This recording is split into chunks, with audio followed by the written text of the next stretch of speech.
Oh, Hilton stay, your beds are soft and cozy. No lumpy couch, no stiff futon, no shower line at crack of dawn. Oh, Hilton stay. When you want holiday comfort you can count on, it matters where you stay. Enjoy comfortable rooms and friendly service when you stay with Hilton instead. Save up to 25% this season when you book with Hilton. Hilton for the stay. Terms apply. With new, gentler scented Clorox disinfecting wipes, clean finally smells as good as it feels. On everything from lamps to ceiling fans. Even on your kid's toy shark. Oh, ouch. Clorox disinfecting wipes. Now available in crisp lemon. Find it on Amazon. Clorox. Clean feels good. Put bluntly, we're at war with Russia. We are at war. It's a war in the grey zones where Putin is happy to send his assassins in and kill people. He's happy to push tripwires all over the place. And he's trying to be a disruptor. And Trump is himself a disruptor.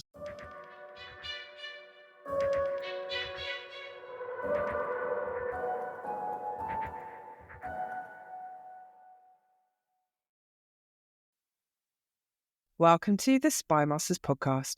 I'm your host, Antonia Senior. I'm a writer and journalist, and it's my mission to bring you all the best writers on intelligence, fact and fiction, historical and contemporary. We've got a special episode this time. Given the recent shifts in world politics with American isolationism, President Trump's position on Russia and Ukraine, and all the extraordinary shifts in the relationship between Europe, the UK and the US, I thought it would be a good time to interview Michael Smith again. He's the author of the brilliant book about the US and British post-war intelligence cooperation, The Real Special Relationship. Will Trumpism spell the end of 80 years of British and American intelligence sharing? And what about the Five Eyes, the Anglosphere Intelligence Alliance? I talked to Michael Smith about all this and more. We've got some brilliant guests coming up on the Spy Masters podcast, including best-selling novelist Simon Scarrow on living within a police state. So don't forget to follow us, review us, subscribe wherever you get your podcasts so we can keep bringing you the best writers on spies. And now I'll hand you over to me talking to Michael Smith about the real special relationship. Michael Smith, thank you so much for coming on the Spy Masters podcast. It's great to be here again, Antonia. I love it. Yeah, it's your second time. Thank you so much. I think you're only our second returning guest, so this is I would say a sort of great honour. Why not? Yeah. The reason I wanted to get you on, Mick, was to talk about your book, The Real Special Relationship, which we have talked about before, but I thought it would be really brilliant to talk about again, given how much the world has changed since the last time we talked about it. Yeah.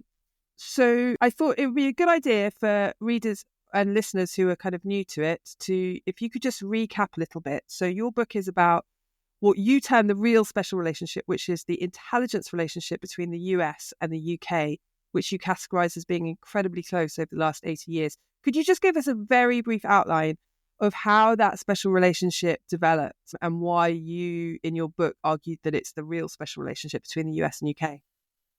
Well, I think if I say, first of all, that it covers every aspect of intelligence, but it started with Bletchley Park, which, of course, I'm sure most of your listeners will know much more about Bletchley Park than many other areas of intelligence because it's been so popularized now. But in February 1941, after an extensive lobbying process, which had included Churchill and President Roosevelt getting involved, a group of Americans, 4 Americans, 2 from the US Army and 2 from the US Navy, arrived at Bletchley Park, February 1941. So this is 10 months before Pearl Harbor, before America comes into the war, and they were there for a liaison to understand what the British were doing and how they were breaking the codes and what ciphers they were breaking. And they also brought something which was amazing. It was a piece of equipment which they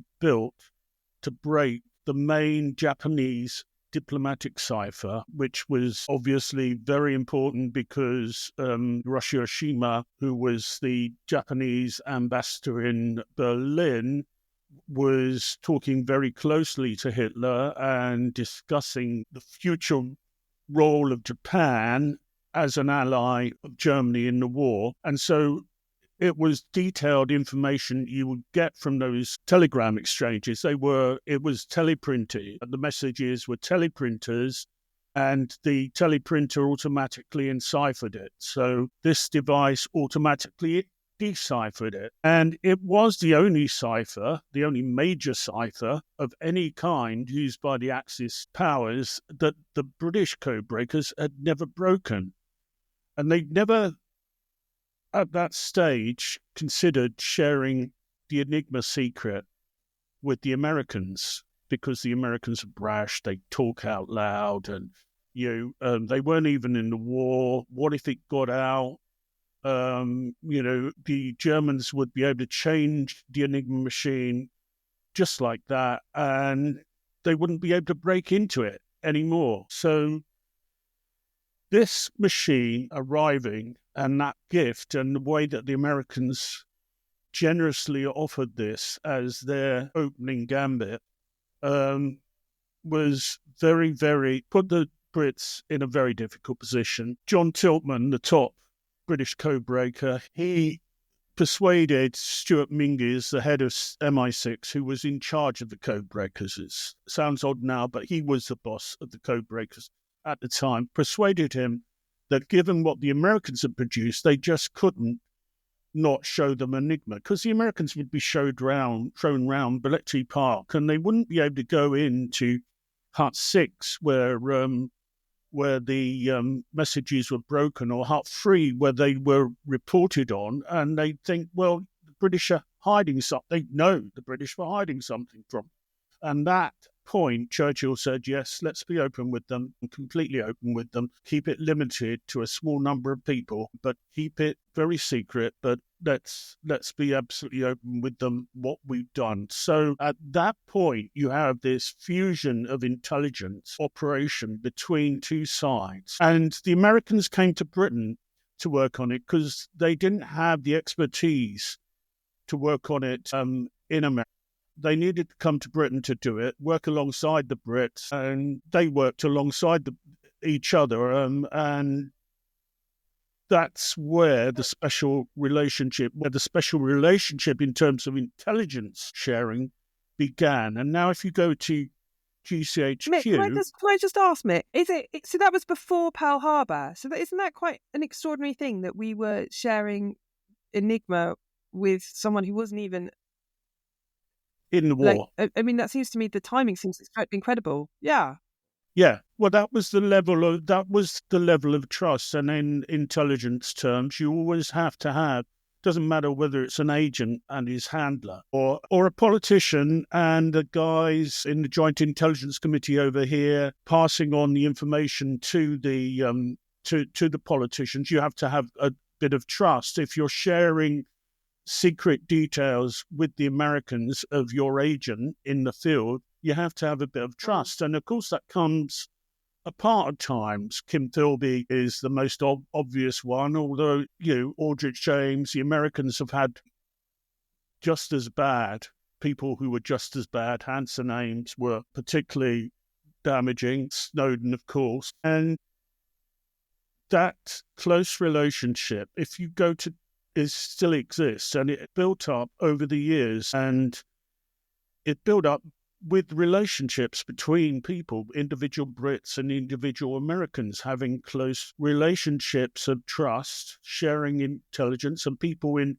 top places like Tiltman and like the American NSA guys and CIA directors, whatever, believing in that being the right thing to do. If you go to GCHQ at Cheltenham now, there will be an awful lot of people there, and they actually do have US Embassy name tags, which they wear around their necks. So you can tell that they are Americans, but there's a substantial number of Americans in GCHQ. And if they didn't have the name tags, you wouldn't know whether they were Brits or Americans until they started speaking. And the same goes for NSA. There are a large number of GCHQ workers at NSA. And so those two operations are so close. And they've been described, I described them in my book as like Siamese twins, completely intertwined. You can't pull NSA and GCHQ apart because you wouldn't be able to, and we can talk about this later when we get on to how damaging it would be for America if there was some sort of split in the intelligence system. So just to be clear, up until, let's say, there's two areas, before Trump and after Trump, and we can discuss how significant he is, but this is, Americans and the British have other intelligence relationships, right? The so-called Five Eyes, that's dead important. But your contention is that the relationship between the British and the Americans is specific and special and has been so for 80 years, since that very first meeting at Bletchley Park. Yes, absolutely. Okay. So one of the things that you make very clear in the book is that relationship is built on kind of, I guess, two pillars. So one is the personal relationships that you've just mentioned between the individuals working for the agencies. But the other is that there's normally something that each side wants from the other. And there certainly was initially. So the Americans needed us initially because we had better technical expertise. And then later on, also, I guess you make the point that because we had, the last bits of the empire, we had reach, which they also needed. So initially, that relationship looked kind of a bit lopsided in favor of, us being helpful to the Americans. And then presumably over the years, it became a bit lopsided in the other direction because they're bigger and richer and... Certainly technologically in terms of computers, because the Americans very quickly, the guys who'd worked for the US Navy very quickly got into computers as a result of seeing things like Colossus, the computer at Bletchley Park, and Turing's bombs, and all of that sort of stuff. Technologically, they move forward, and because they have the money to put into these things, they move forward much more rapidly. Where they, I think always, even now, were grateful for the British input in particular was, in the way that they split the world up. And we had, as you say, we had what had been empire, parts of the empire, and then became parts of the Commonwealth, where we could base stuff and where we could put stuff and where the Americans could put stuff. And we've seen, with the D.A. Garcia stuff coming up recently, that's one area of that's been highlighted. And we were a trusted ally. And, that's also in intelligence terms, there are three major sites, US sites in the UK, one at Menwith Hill, which is an NASA listening post. GCHQ is also there. And one at Croughton in Northamptonshire, which of course also came up recently because the American CIA woman knocked down a motorcyclist and killed him. And Molesworth in Cambridge, right. RAF Molesworth in Cambridge, which is where there's a huge joint intelligence analysis centre there. So these are big bases for the Americans, but they've used Hong Kong, they've used Diego Garcia, and we also have, because you've split the world between you, the Americans have taken a lot of the stuff of Southeast Asia and East Asia, and because obviously as a Pacific Rim country, it's important to it, and Latin America, whereas we've done a lot more on Europe. The Americans and us did Europe jointly throughout the Cold War, but Europe, Soviet Union in particular, we've had a major target. It's been a major target for us, as it has been for the Americans. And if you look, just take one base now. This is the British base, military armed forces base, Joint Services Signals Unit at IS Nikolaos in eastern Cyprus. Throughout the Cold War, that monitored the Soviet Union and it monitored the Middle East. And it is still the single most important monitoring point for the Middle East and for the old Soviet Union. And if you draw a line, I mean, its position close to Israel, close to Syria, close to Egypt, close to Iraq is obvious. But if you take a line north, draw a line north, due north from Cyprus, the first bit of the old Soviet Union you come to is Ukraine. And so this is one of the most important intelligence bases in the world right now for Britain and America. But of course, America is looking to China. So I'm not saying that other members of the Five Eyes are less important. Australia is very close with America now, and obviously with AUKUS and the tilt towards the Pacific, it's become even more important with China. These relationships are important. All five of these countries are important. If you look at Canada, and there was a silly report, which typical of the reports and comments that have been coming out of this new US administration that, we can ditch Canada from Five Eyes, which has been rejected by the Americans themselves. But if you look at its west coast, that's obviously somewhere where you're going to be monitoring China from. That pivot towards the Pacific and it happened massively predates Trump. So this is not a new thing. So maybe that the special relationship was slightly in terms of our relative importance with the Five Eyes was already under a little bit of strain pre-Trump because of the kind of realigning of American interests. And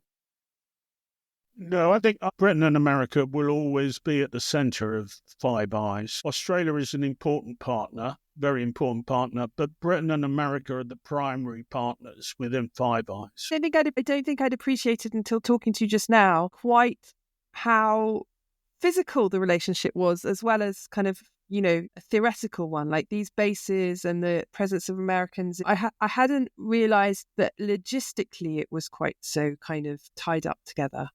Yeah, it is so tied together. Now, the relationship between NSA and GCHQ, as I've said, is very close. The relationship between CIA and MI6 is close, but it tends to work in a more transactional way, basically, because individual station chiefs and heads of station, MI6 heads of station, CIA station chiefs in various capitals around the world, some work together very well, some don't work together particularly well, and that inevitably comes down to personality and in some areas down to what the CIA is prepared to do and what the MI6 wouldn't do, for legal reasons or just for moral reasons, basically, because despite some of the stuff that came out in the post-Iraq war era, Britain, and particularly as a result of that in many ways, MI6 just won't get in to some of the sort of stuff that the Americans will get into. So, for example, in Kabul, the Americans were mostly interested in killing people.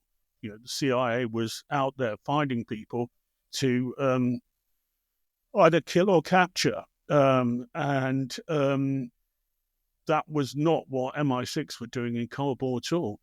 They were looking for intelligence that would help keep the regime in place, that would help take the Taliban out of the equation in some way, somewhere particularly. So there were tensions between those stations, but and they have to be managed. Bill Burns, the President Biden's CIA director, and Richard Moore, the MI6 chief, the current MI6 chief, spent a lot of time building up the relationship between the CIA and the MI6 and making it clear to their staff how important it was that they did cooperate on the ground.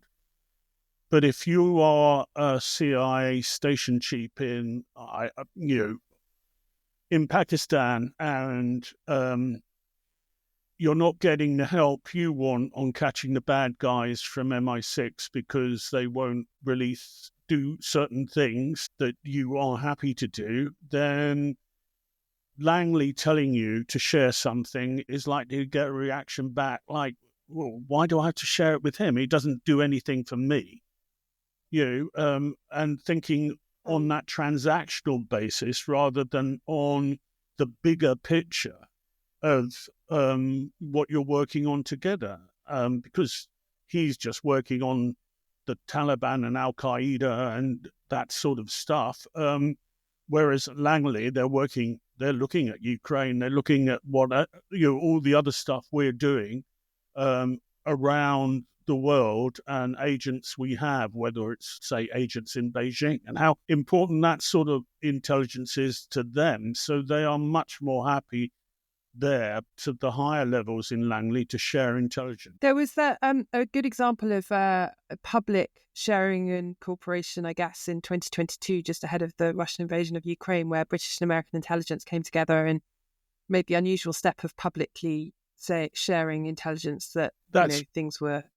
That is an excellent example of that, because there was this coordinated thing, and it wasn't Bill Burns coming out with it, although with the American system he is in a better place because he is going to be talking to Congress committees, intelligence committees on a regular basis. He's in a better place to make stuff better known than Richard Moore perhaps is. But it was Boris Johnson, it was US Secretary of State, or US, it was Biden's White House that was putting out it was the politicians putting out the stories, both here and in America, not the spies, but the spies were releasing the information, and in a way that slightly frightened some of us who used to do this job and think, well, surely they can find out what the source is if you're going to release that sort of information. But I think, these are not idiots. They wouldn't do that if they weren't sure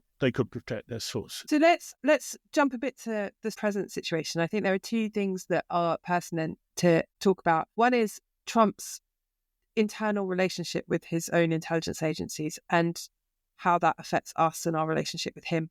And two is his wider change in geopolitical positioning and how that's going to affect our intelligence relationship with him, because it seems to me that both those things are kind of crucial. So first of all, can we talk about Trump doesn't seem to like intelligence guys. There's some of the things he said, deep state criminals, all this kind of nonsense. Well, I guess the Steele dossier and stuff coming to him and the way it comes to him with maybe his briefer telling him, well, the British have got this, they've been monitoring that. And we saw a little outbreak of anger, misplaced anger, during the first Trump administration when he accused GCHQ of listening in on him. A lot of it is to do with the way that the FBI investigation into the background to Russian influence, FSB, SVR, Russian influence within the US election, his first election, and how it impacted, and the various people around him, some of whom were undoubtedly much closer to Russia than you would want someone who is advising Trump to be. Leave aside some of the rather saucier detail of the Steele dossier, there was a lot in there which I don't think should be dismissed. And I did a lot of work myself looking into this for a previous book. And there were definitely people involved around Trump who were linked to the FSB or linked to Russia in a way that was worrying. But the idea that Putin is somehow running Donald Trump as an agent is ridiculous, but he is going to be regarded from the perspective of Putin as what the Americans call an unwitting agent, or what we over here would call an unconscious agent, someone you're manipulating, someone you're using your understanding of how people work and how relationships work between people to manipulate them, slide them gently, perhaps, into a place you want them to be in. And it's not difficult when you see the UN resolution there yesterday, where America voted with North Korea and Russia and China against its European allies over Ukraine, is a prime example of that in its own way. He blusters, he throws out stuff, but it's important, I think, and this is certainly the way it's looked at the moment, that you don't listen too much to what he says. If you look at Putin, if Putin had been sort of dragged to a negotiating table, what would he have given up? What would he have allowed? Nothing. Whereas current ideas, and the current way that Trump has been throwing out insults and nonsensical claims about Ukraine actually works for Putin and keeps him happy and keeps him at the table. And so all of this might just produce something worthwhile. I mean, the agreement is due to be signed on Friday. We don't know how much in the way of security commitments it gives, but Zelensky wasn't going to sign it, because it was trying to rip the whole heart out and take, all of Ukraine's precious minerals, but B, because it didn't give any security commitments. Now, obviously, the deal has been toned down in terms of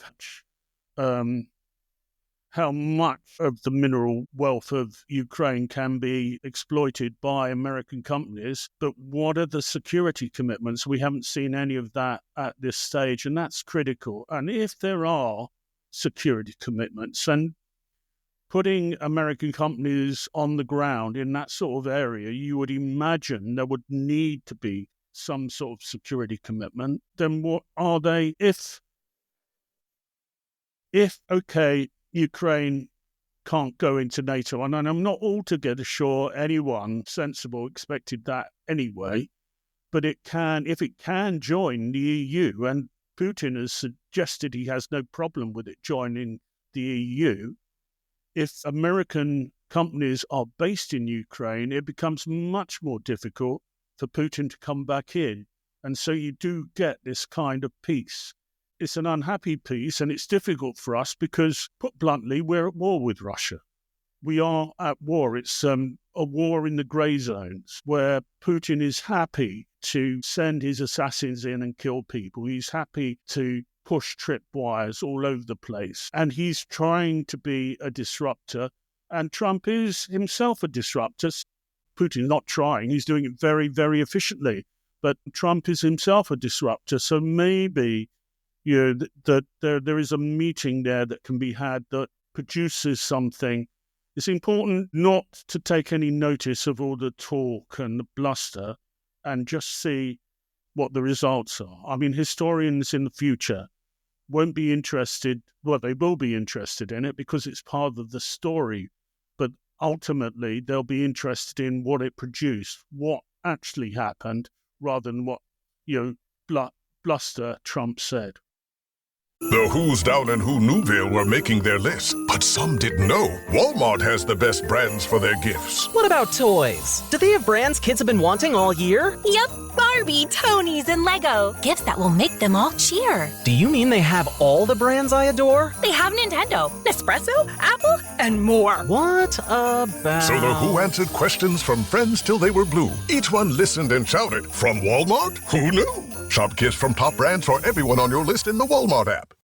Running a business comes with a lot of what-ifs. But luckily, there's a simple answer to them. Shopify. It's the commerce platform behind millions of businesses, including Thrive Cosmetics and Momofuku. And it'll help you with everything you need. From website design and marketing to boosting sales and expanding operations, Shopify can get the job done and make your dream a reality. Turn those what-ifs into... Sign up for your $1 per month trial at shopify.com/special offer. But that rash, kind of mouthy unpredictability might produce results on the foreign stage. I see your argument, but it's not that useful to intelligence relationship, isn't it? Because what you don't want from your intelligence partner. It's dangerous, but, during Suez, NSA and GCHQ just kept exchanging all the same old material they'd been exchanging, to the extent that we were there. Our partners in Suez were France and Israel. We were sending everything that we were always deciphering and intercepting, including French diplomatic cables, to the Americans during the actual crisis, which sounds bizarre, but that's how tight the relationship was. And when Ted Heath was taking us into Europe, what was then the economic community, common market, Kissinger got very angry with Heath and said, right, because Heath wouldn't do stuff with the Americans about Europe without consulting his partners in Europe. And Kissinger said, well, that's it. Let's cut them off from intelligence. And for a day or two, some of the intelligence was cut off, but the NSA GCHQ was not cut off at all. And if, I was talking about Cyprus earlier, if you imagine that we cut that off now, the Americans cut us off from that now, from what they're doing now, and we cut them off from that, they will have an enormous loss of intelligence. And they will also lose, and it's an important thing for the Americans, they'll also lose our second view of the stuff that's going on. So it's easy to take a single view in very rapid fire, particularly if you've got a president like Trump breathing down your neck, saying, we want it now, we want it now. You put out stuff that turns out not to be true, and the Brits will turn around and say, no, we don't think that's what's happening here, and give you a different viewpoint of what's happening. A more considered viewpoint, I think, is, and there's a good example of it from my own experience in the real special relationship there. So I think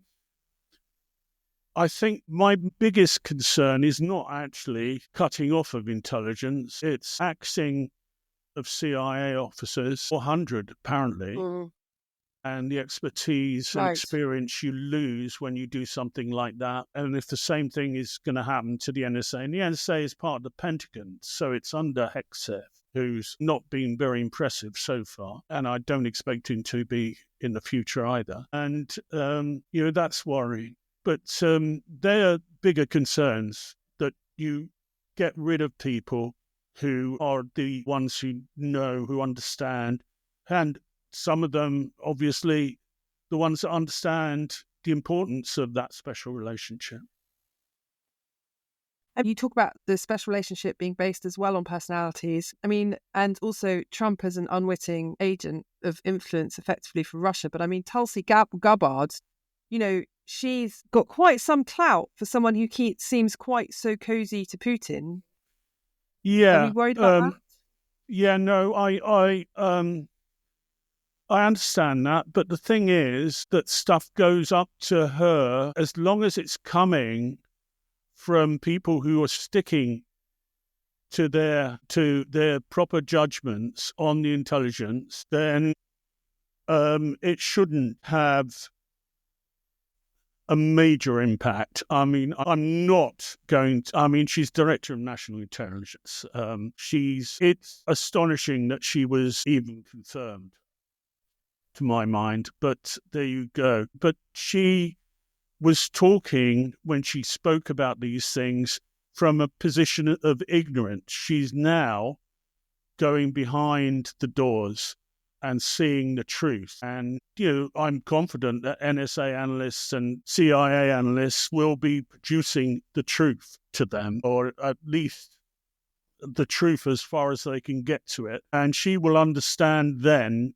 as John Ratcliffe already does, the CIA director. He was Director of National Intelligence under Trump for a while, in the first Trump administration. He will already have gone through that process, and hopefully he will stand firm for his own people in the CIA against any attempt to mess around with intelligence. But we've seen attempts to mess around with intelligence before over Iraq, before the Iraq War. So it's not new territory here. It's what makes the Five Eyes Alliance, and particularly the UK-US sector of it, so important, is that we will be putting through intelligence which will go through the whole system, and ours couldn't possibly be tainted by someone who thinks, oh, the president wouldn't like this or wouldn't like that.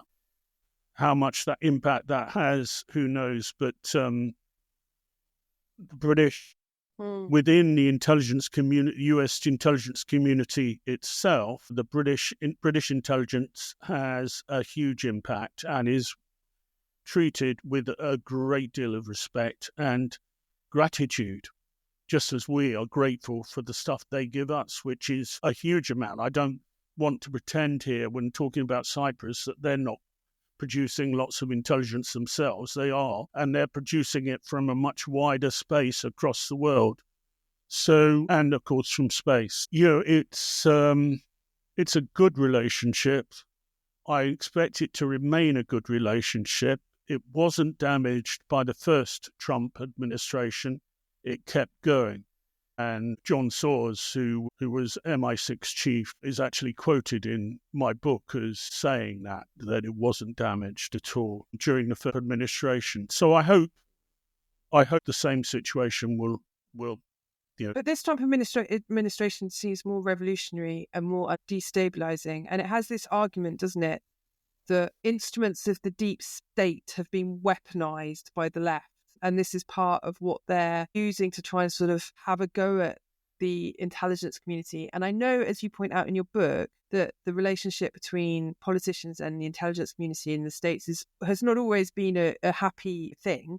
But this does seem to be qualitatively different, that the president and his kind of, and his cronies seem quite existentially opposed to the existence of the intelligence as a kind of deep state organization in the first place. So isn't that a little bit different from what we've seen before? It is different. I mean, to argue that Trump isn't different, I'm sure there are American presidents back in history before the Roosevelt and the special relationship came into being, where they were, I wouldn't say lunatics, but, of a sort of similar persuasion to Trump. But he's the sort of person that would make you normally want to commit suicide, I think. But if you were working for him, but he, I think we have to wait. As I say, I think we have to ignore all this chatter and well, it's not chatter, it's screaming. But I think we have to ignore that and wait and see what comes out of it. I mean, there are definitely good things coming out of it. I mean, actually, I would never have imagined Starmer being statesman-like, but he seems to have been the most statesman-like of all the European leaders, and certainly more statesman-like than Trump. And Starmer increasing the defence budget. I mean, I wouldn't have put that on my 2025 bingo card. No, but hey, it is a dramatic demonstration of the way in which Trump, again, has affected Europe. And if Germany actually, instead of sitting there, enjoying all of that wonderful economic miracle that they had while paying nothing for their own defence, instead of doing that, starts to put money into defence in a real way, I think you're seeing a much better way of doing things. I mean, we have let off our defence budget drop dramatically. So how much extra is going to be put in is questionable. The way they've made a lot of noise about it, the way they've taken it out the aid budget, this is all designed to appeal to Trump's ego and to, this is what he thinks we should be doing. So we're doing precisely what you want us to do, but we're doing it in a very strong way. We're doing it not in a weak, oh, yes, we'll do that, Mr. Trump. It's being done in a very ostentatious, very strong way, which will be upsetting Labour MPs, without any doubt.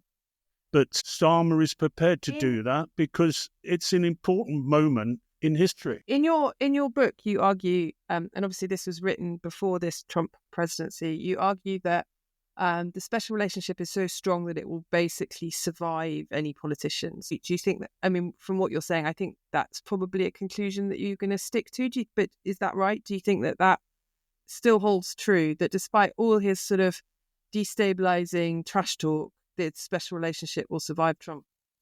Yes, I do.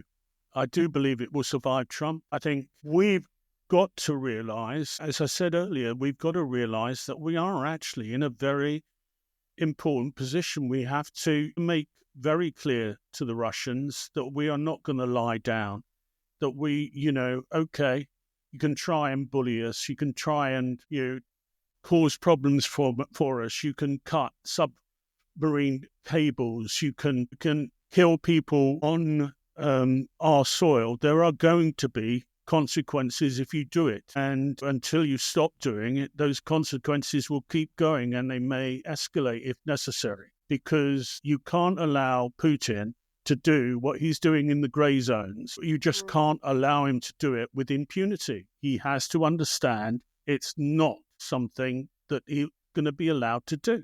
It's in that grey zone where the British intelligence services need to be operating.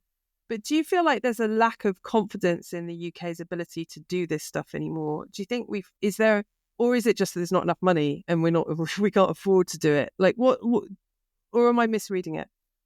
I think that the sort of things that are happening in the grey zone we have to defend against, and we are defending against it. We are doing things to counter it.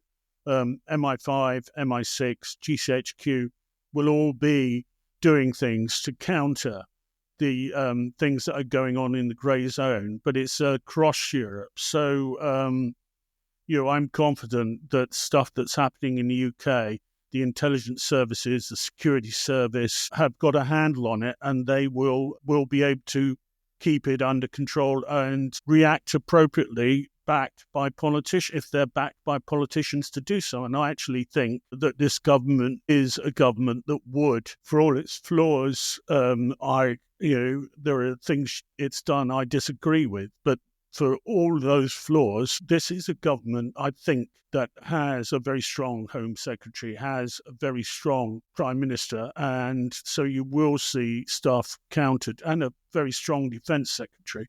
Do we still need the Americans? Is there an argument that we're better off throwing our lot in with the Europeans, given that the Americans are pivoting towards the Pacific and China?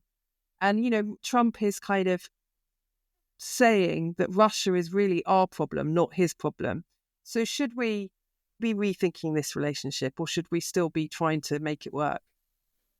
We do need America, and America needs us. It needs Europe. It needs, in order to project itself and to be more important in the world than China, it needs the strength of the European partners around it. It needs NATO. It needs AUKUS. It needs that gives it additional power. And Trump might think, make America great again. But it's the alliance as a whole. It's that thing that Churchill and Roosevelt put together during the Second World War that led to NATO is such an important thing. NATO can't be allowed to die, but it would be foolish of America to its allies, particularly Britain and Australia, and I don't expect it to do that. There is one area that we haven't discussed. One of the things about the new Trump administration in terms of defense and the CIA seems to be a greater willingness to get into the sort of stuff we saw post-Afghanistan, which MI6 can't get into. And for its Joint Special Operations Command, JSOC, which runs SEAL Team 6 and Delta Force and their associated support units to get into stuff more, and for the CIA to get into that sort of stuff more.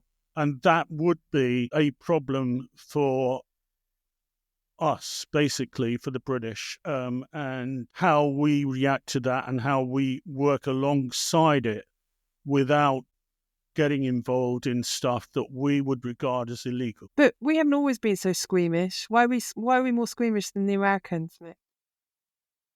Because stuff comes out in the courts in this country. This country, we don't block stuff. We tend to let stuff come out. The judges will let stuff come out, and we have to abide with the European Court of Human Rights. I was interested to see some of the stuff being said the other day by Kemi Badenoch about some of the stuff that CHR gets into now, because a lot of the stuff it's doing has really not much to do with human rights. So it started off with brilliant and definitely needed, but they've seemed to have expanded their role. I don't know. I was reading about it, read a couple of articles about it, and Kemi Badenoch probably read the same article, or her people read the same articles. But it's the stuff that they get involved in is astonishing. You don't have to be a Telegraph reader to be worried about that. We've got enough to be worried about, I think, across the board.